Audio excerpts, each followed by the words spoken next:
Foundations of Real Estate Financial Modeling. Today, we're going to be talking through a very interesting concept. It's the concept of smoothing total returns on indexes that are appraised-based indexes. So we'll go a little bit through what that means, the formulas to smooth the prices, what that entails for the industry, and how to calculate it. We'll go through a sample problem, and yep, that's all we'll do for this video. So let's get into it. So what are appraised-based returns, right? So appraised-based returns are essentially returns on an index that are based on the evaluation given by an appraiser. They're not based on actual market transactions, which means that they're not the most accurate data out in the market. So we want to be able to smooth the returns and make them the most accurate possible to an understanding of what the return actually looks like. However, even though it's not perfect, the appraised-based return, it's typically pretty close on average, and you'll be able to see that on the next slide. So let's move on. So as you can see, the market value. So those would be the smooth values, right? It's the dark blue line that you can see here. So it shows a bit more volatility. The returns are much higher. The losses are much lower as well, right? So everything's just intensified in both directions, but it gives us it's sort of an average picture if it's appraisal based versus whether it's market based. So just a quick overview. So what are the components of a return in real estate? So the total return of a real estate investment is the cash flow or the dividend that you get from the property, right? So you think about it, you're getting money each month, so that would be the dividend or the cash flow, and then the capital gain or loss at the end of the month, or if you're looking at it over years, right? It might be the cash flow of year one and plus the capital gain of year one, that's equal to your total return. So in appraisal-based returns, the capital gain or loss is the component of the total return that needs to be corrected for. So if you think about it, you know what that cash flow, what that dividend was already or is. So you don't need to adjust for it because you actually got that money in the bank, so you know what the number is. But the capital gain / loss, that's a little bit more nuanced, and you don't know what the actual number is if there's no actual transaction happening, right? If it's just appraised, then we need to adjust for it. So what formula do we need to use to smooth the capital gain portion of the total return? It's this one, right? The big font formula here shown. So VT, that's the estimated actual price, the capital, where you can calculate the actual capital gain, and we'll go through that in a minute. VT star, that's the current appraised value. K is the adjustment constant that's typically observed in real estate markets. Typically it's 0.4. Some markets vary. It can be 0.35, 0.37, whatever it might be, but we'll just use 0.4 on this video for purposes of going through problems. And then you have the VT star -1 constant. That just means the appraised value from the previous period. That's really all that means.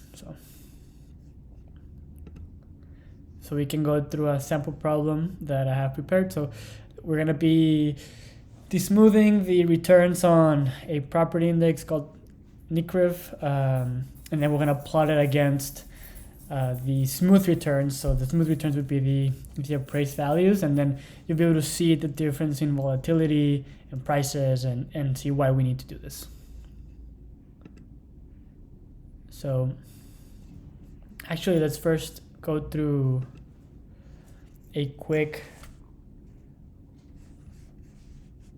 whiteboard problem just so that you can understand what we'll be doing on the Excel. So we said that the property actual price, so VT, is equal to VT star over the adjustment factor minus 1 minus the adjustment factor over the adjustment factor times the appraised value of the previous period, right?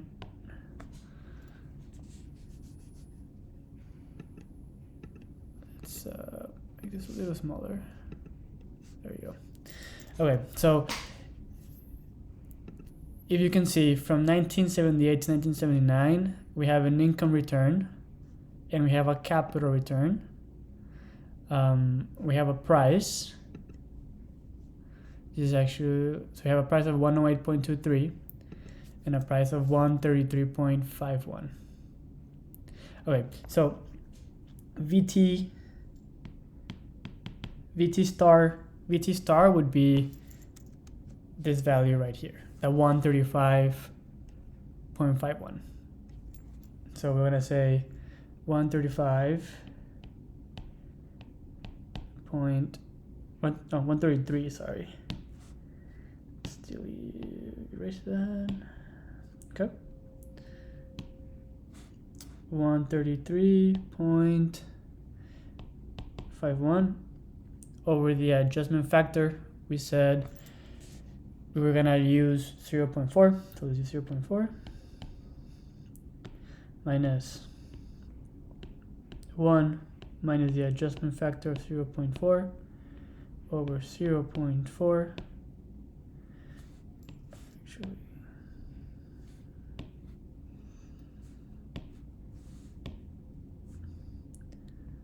times VT star minus 1. So VT star minus 1, that would be the price of the previous period, which was the period of 1978. So last period there was a price of 108.23. Okay, so let's do that. 108.23. And if we do the math, I did it beforehand, you'll see that the actual price in 1979 should be 171.43, which is a big difference from the 133.51. Okay, so now let's go into the Excel portion of the problem. We'll plot the smooth and the smooth returns, and we'll be able to see how the volatility differs from each of the two values. We'll plot them and we'll see that in a second. So let's go to our Excel. Okay. So we start with year 1979 because we can't do smooth 1978, right? Because there's no actual period before that in our data set. So we need to start with year 1979. So let's do what we did in the whiteboard, but we'll do it in Excel. So we have the current price divided by, let me put the 0.4, the 0.4 constant. So we'll just say this is 0.4. Okay, let's go back into it. Okay, here we go. So now we have 0.4. Let's lock this cell, because when we drag, we want to keep that 0.4 constant there. Minus, you have 1 minus the constant. Again, we want to lock that number.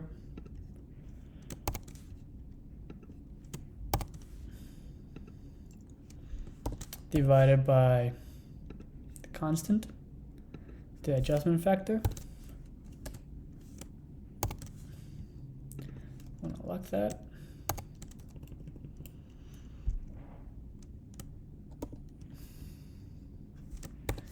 times the previous period. I gotta add one more parenthesis here. 2. There we go. 171.43. And we have everything locked. Let's zoom in a little bit for you guys to see. A little better. Oh. There we go. A lot easier to see that way. Okay. Now let's drag it down. Now, as we said when we were going through our theory before, so we already have the income return, so we don't need to adjust that. We know that this capital return is not the correct capital return because we were using appraised values. So now we have to calculate the smooth capital return, right? So this would be the capital gain.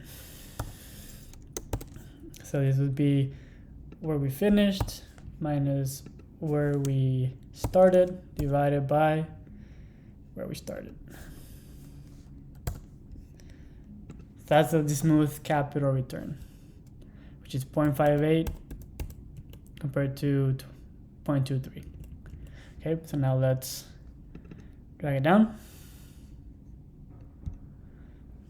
And then the smooth total return would be our smooth capital return plus our income return. Drag those down. All right, perfect. Now we need to plot the returns, right? So let's take this year, the year column.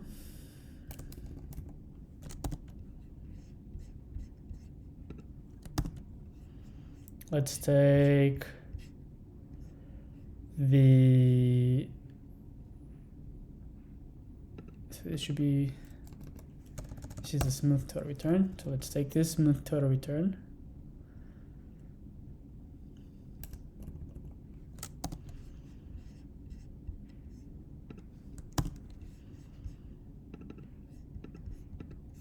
And let's take the smooth total return.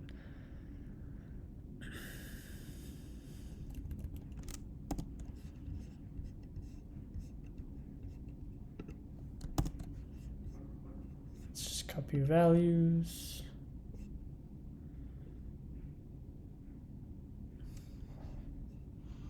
Paste values. There we go.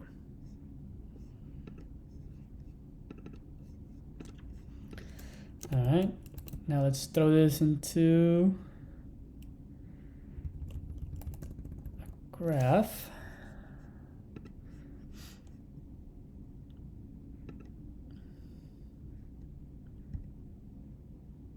All right, there we go. Let's move this to its own sheet, do some tab, just so that we can.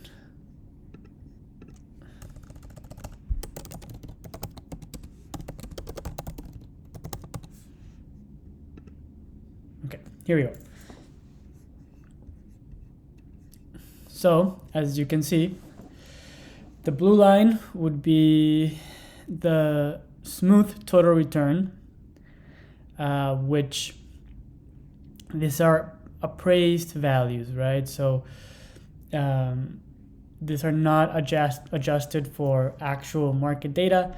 And you can see how when you have positive periods, they don't go as high. When you have negative periods like 2008, which was one of the largest crises the market has seen in a while, you can see that it's not as pronounced. But once you adjust for the actual estimated real values, everything gets blown up, right? So when we have good periods, the number is actually higher.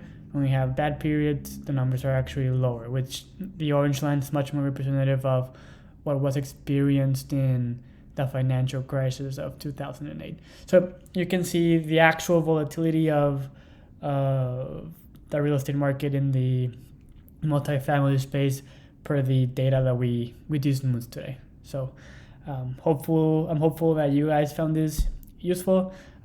Whenever you see some indexes based on appraised values, now you guys know that they need to be adjusted, and that you would take everything with a grain of salt from there on.